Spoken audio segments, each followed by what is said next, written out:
Hey guys, thanks for tuning in to Middle Class Reactions. We are back for our new daily stream and going to take a look at the S2 Underground channel. As always, go check out his channel and let's see what he's got to say today. Should be a pretty quick video today.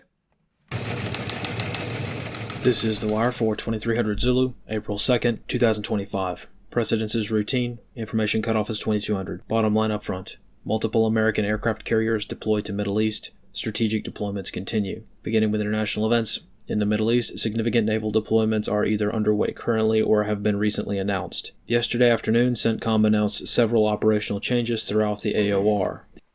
Just so y'all can get a look at that. 1, 2, 3, 4, 5, 6. It's almost a third of our, that right there is almost a third of our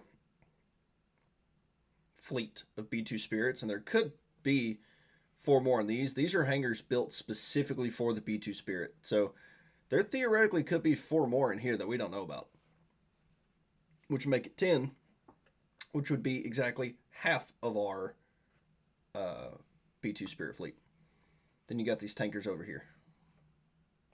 The USS Harry S. Truman CSG's deployment has been extended, with the Truman remaining in the Middle East theater. The USS Carl Vinson has also been transferred from Indo-PACOM to the CENTCOM area of responsibility and is currently making all sail for the Middle East. On Friday, the USS Nimitz departed San Diego on her final deployment before retirement and will be heading to the Western Pacific. Last night, the USS Abraham Lincoln departed Port San Diego as well. Yesterday morning, commercial satellite imagery confirmed that another B-2 Spirit stealth bomber landed at Diego Garcia, bringing the total on the island to 6 bombers plus their required refueling tankers. On the home front in California, Monday night a murder was reported at a Walgreens in Fresno. Local authorities state that Narciso Gallardo Fernandez entered the establishment late Monday night and murdered one of the employees due to his grievances with large pharmaceutical companies. Fernandez was arrested at the scene while attempting to reload his firearm in the parking lot. Analyst comments for this wire. The indications and warnings of an impending war in the Middle East continue to mount. The proverbial deployment of aircraft carriers before a major war appears to have arrived. In closed-source confidential reporting, NBC has claimed that the Pentagon has authorized the deployment of 1 THAAD battery and at least 2 Patriot batteries to augment missile defense throughout the Middle East, though this cannot be independently confirmed yet. If this is true, this would be yet another indication that wartime preparations continue beyond what would normally be considered to be posturing or power projection.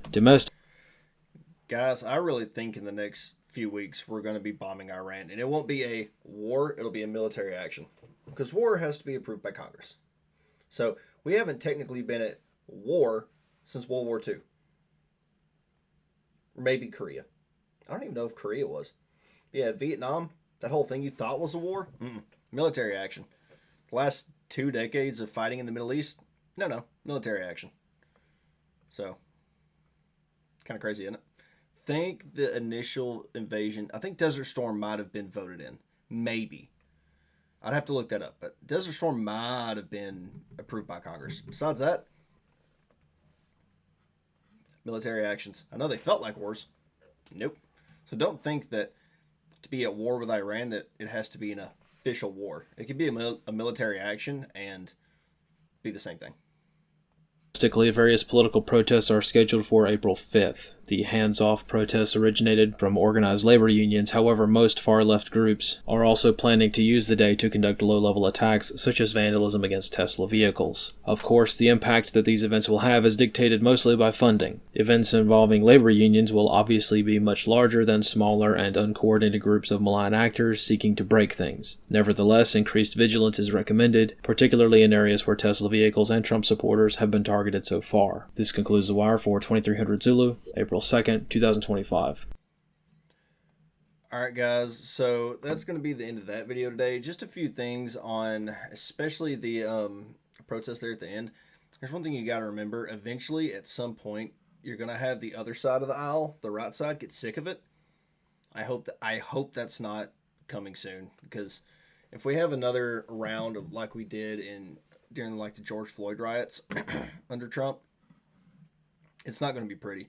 It's really not. So I really pray that's not where this goes, but only time will tell. So thanks for tuning in tonight, guys. That's all we're going to have. Be sure to like, share, subscribe, do everything you know you need to do. Have a safe night, and thanks for tuning in.